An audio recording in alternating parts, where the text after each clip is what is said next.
نحمدہ و نصلی علی رسولہ الکریم اما بعد۔ امید کرتا ہوں کہ آپ تمام ساتھی خیر و عافیت سے ہوں گے۔ دوستو، مارکیٹ کا اصول ہے کہ جو دکھتا ہے وہی بکتا ہے۔ جس چیز کی ڈیمانڈ زیادہ ہوتی ہے پھر وہی چیز سپلائی بھی زیادہ کی جاتی ہے۔ یہی معاملہ اس وقت ہمارے ملک کا ہے۔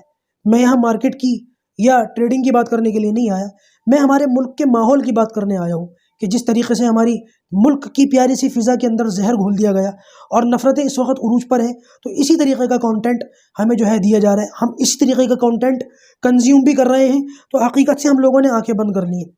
یہی معاملہ فلم انڈسٹری کا بھی ہے۔ آنے والے دنوں میں بہت ساری ایسی خطرناک فلمیں ہمیں دی جائیں گی جس کو دیکھ کر کے ہماری نسل یا ہم لوگ یا ہمارے دوست و احباب نفرتوں کا شکار ہوں گے۔ انہی فلموں کی لسٹ میں سے ایک فلم ہے 72 ہورے۔ اس کے بارے میں بھی بہت کنٹروورسی ہوئی تھی جب اس کا ٹریلر یا ٹیزر آیا تھا، کیونکہ اب اسی طریقے کا کانٹینٹ دیا جا رہا ہے، کشمیر فائلز، کیرلا اسٹوری اور نہ جانے کیا کیا۔ بہرحال لیکن کچھ لوگ ہیں جن کو ان کی حقیقت سمجھ آتی ہے۔ مثال کے طور پر ایک بھوجپوری ایکٹریس ہے، رانی چٹرجی ان کا نام ہے۔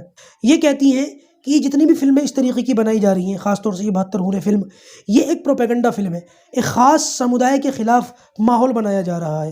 اور قرآن مجید کو اس فلم کے ٹریلر کے اندر جس طریقے سے دکھایا گیا ہے وہ بالکل جھوٹ ہے، بے بنیاد ہے۔ حقیقت بھی یہی ہے۔ قرآن کبھی بھی یہ نہیں سکھاتا کہ لوگوں کی جان لے لو۔ الحمدللہ میں مسلمان ہوں، بچپن سے قرآن پڑھ رہا ہوں۔ اگر قرآن کی یہ تعلیم ہوتی، میں نے کتنے غیر مسلموں کو مارا ہوتا۔ قرآن کہتا ہے نماز پڑھو، الحمدللہ میں دن میں 5 بار پڑھتا ہوں۔ قرآن کہتا ہے زکوٰۃ دو، میں دیتا ہوں۔ قرآن کہتا ہے کہ روزے رکھو، میں روزے رکھتا ہوں۔ قرآن مجید کا کوئی حکم ایسا نہیں ہے جو قرآن کہتا ہو اور ہم اس پر عمل نہ کرتے ہوں۔ لہٰذا قرآن میں یہ حکم کہیں سے کہیں تک نہیں ہے۔ اگر ہوتا تو ہم لوگ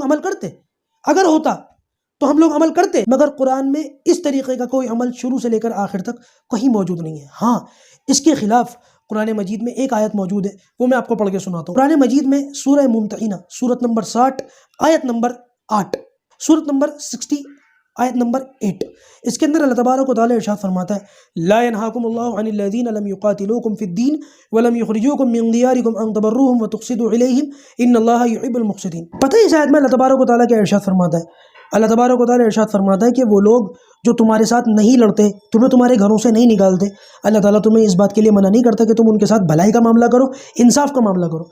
یعنی جو لوگ اپنے مذہب پر رہتے ہوئے ہم سے لڑائی نہیں کرتے، تم بھی ان کے ساتھ لڑائی مت کرو، تم بھی ان کے ساتھ بھلائی کا معاملہ کرو، انصاف کا معاملہ کرو۔ اللہ تبارک و تعالیٰ انصاف کو پسند کرتا ہے۔ اب بتائیں، قرآن مجید اگر کسی سے لڑنے کا حکم دیتا، کسی کو مارنے کا حکم دیتا، یہ آیت قرآن مجید کے اندر موجود ہوتی؟ نہیں موجود ہوتی۔ لوگوں نے قرآن مجید پڑھا نہیں ہے، بس قرآن مجید کی آؤٹ آف کانٹیکسٹ کوئی آیت اٹھا کر کے یہ لوگ اپنی فلمی ٹریلر کے اندر دکھا دیتے۔ ان لوگوں نے قرآن تو پڑھا نہیں ہوتا، بلکہ ان لوگوں نے اپنے مذہب کی کتابیں بھی نہیں پڑھی ہوتی، اور وہ لوگ اس طریقے کے پروپیگنڈے کا شکار ہو جاتے ہیں، اسلام کو اور مسلمانوں کو غلط سمجھتے ہیں اور مسلمانوں سے نفرت کرنا شروع کر دیتے ہیں۔ بات دراصل یہ ہے کہ صرف لوگوں کے جذبات سے پیسہ کمایا جا رہا ہے۔ ایک فلم کشمیر فائل ہٹ ہو گئی، ان لوگوں نے آسمان سر پہ اٹھا لیا۔ جان بوجھ کر کے اس جذبات سے فائدہ اٹھا کر کے یہ لوگ پیسہ کماتے ہیں، اور غلطی ہماری ہے کہ ہم لوگ جان بوجھ کر کے بیوقوف بنتے ہیں اور ان لوگوں کی فلمیں ہٹ کراتے ہیں۔ میرے دوستو، ایک بات یاد رکھیے گا، اچھی طریقے سے سمجھیے گا، فلموں میں جو کچھ دکھایا جا رہا ہے بالکل جھوٹ ہے، غلط ہے، بے بنیاد ہے، اور اس کا جیتا جاگتا ثبوت فلم آدی پروش ہے۔ اس وقت ہندوؤں کے جس طریقے کے جذبات کو ٹھیس پہنچی ہے اور فلم دیکھ کر کے لوگوں نے جس طریقے سے ناراضگی کا اظہار کیا ہے، آپ کو تو اسی وقت سمجھ جانا چاہیے کہ فلموں کے اندر صرف اور صرف نفرتی پروپیگنڈا ڈالا جا رہا ہے، وہی پھلتا اور پھولتا جا رہا ہے۔ حقیقت سے اس کا دور تک کوئی واسطہ نہیں ہوتا۔ اگر ہوتا تو آدی پروش فلم ویسی نہ ہوتی جیسی کہ ہمیں اسکرین کے اوپر دکھائی گئی، اور لوگوں کا رویہ اور ریئیکشن وہ نہ ہوتا جس طریقے سے اس فلم کو دیکھنے والوں نے اپنے غصے کا اور غم کا اظہار کیا۔ اللہ کرے کہ ہمیں یہ بات جلدی سے جلدی سمجھ آ جائے۔